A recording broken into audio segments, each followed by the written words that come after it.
Este gobierno logró desendeudar a la Argentina y de manera definitiva, lo decía la presidenta el día de ayer.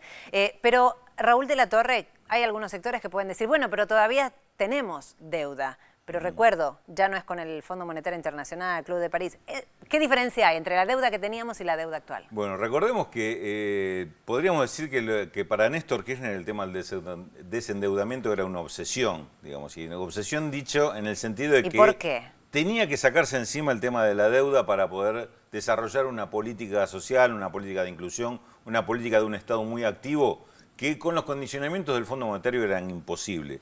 Recordemos, los que tenemos unos cuantos años, los que no tienen tanto también tienen oportunidad de recordar lo que era en los 90 hasta el año 2000, los monitoreos del Fondo Monetario. Llegaba la misión del fondo, se decía cada 3 meses en los diarios, y la misión del fondo significaba que era unas personas que venían y revisaban el plan económico y le decían al gobierno, por este lado puede seguir, por este lado no. Digamos, condicionaban absolutamente cualquier tipo de política que estaba sometida a que primero pagar la deuda, después, si quedaba plata, pagaba los sueldos y hacías alguna política social para la cual nunca había resto. ¿Esos son los mismos condicionamientos que sufre, por ejemplo, Europa y que vemos ahora lo que sufre Grecia, por ejemplo. Okay, lo que sufre Grecia para entender, es exactamente lo mismo. Grecia está sufriendo esa misma política en estos 5 años, con ese plan de rescate o plan de ayuda que le llaman casi... Que es un paquetazo, burlonamente. Digamos, que en realidad es un paquetazo más que salvataje, es un paquetazo, ¿no? que lo único que sirve es para hundir el país, no para rescatarlo.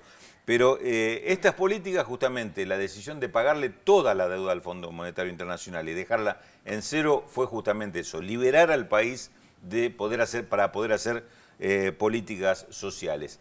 Toda esa deuda, además, la renegociación de la deuda que había quedado en default, con la quita y con los plazos que se otorgaron. Las negociaciones posteriores, por ejemplo, las más recientes, con Repsol por el tema YPF, con el Club de París, la que había quedado también en default en el año 2001.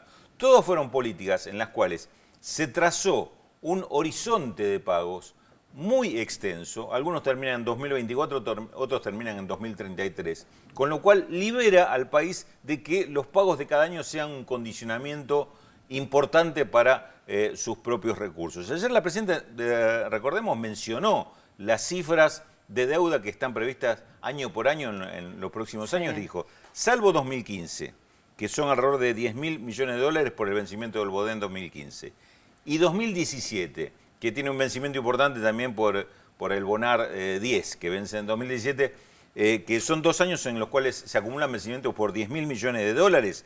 Todo el resto de los años, 2016 inclusivo, y de 2018 en adelante hasta el 2033... ¿Qué se viene? Estamos entre 1.000 y 2.000 millones de dólares de vencimiento. De 10.000, por ejemplo, 2015, a 1.000, el promedio a partir de 18. Y recordemos, con los planes anteriores teníamos 15 o 20.000 millones de vencimiento todos los años, que obligaba a reendeudarse para pagar esa deuda o renegociar esa deuda, incluyendo los intereses, con lo cual se hacía una bola de nieve con este tema. Además de que ya no podías hacer política social, además la deuda se iba incrementando por esta bola de nieve de los intereses, sin recibir un solo centavo adicional. Logramos desendeudar definitivamente al país. Ya pienso en elecciones, en nuevos gobiernos. ¿Es definitivo o puede darse un batacazo y volver a los 90 en caso de que quieran aplicar las mismas políticas y las mismas recetas? Yo te diría que esta es una de las cuestiones que se definen en octubre del 2015 cuando haya elecciones, porque hay candidatos que están proponiendo o que si no lo proponen están pensando exactamente lo contrario. Si uno mira cuál ha sido la política del gobierno de la ciudad, por ejemplo, de uno de los candidatos presidenciales, es justamente la fórmula del endeudamiento, de endeudarse y comprometer a las generaciones futuras en lo que se está haciendo hoy o las deficiencias que se tienen hoy, porque son deuda justamente para cubrir déficit, no para hacer grandes obras o grandes transformaciones que después te redundan en un mayor crecimiento. Otros cuestionan inclusive este tipo de políticas. Ayer escuchaba hasta cuestionamientos de sectores de izquierda, dirigentes del FIT que decían, estamos, lo que vos decías al principio, marcabas al principio como cuestionamiento, estamos en la misma situación, es lo mismo esta deuda que la anterior. Esta deuda que tiene hoy Argentina, parte de esa deuda es en pesos, no es toda en dólares, una gran parte de esa deuda es con acreedores locales que tienen, por ejemplo, título de deuda como bonos como forma de ahorro, y solamente menos del 10%, 9,7% exactamente, es deuda con acreedores extranjeros. Fíjate vos la diferencia qué significa esto en cuanto a libertades que tiene el gobierno para ejercer política. Sin condicionamiento. Muchas gracias, Raúl de la Torre.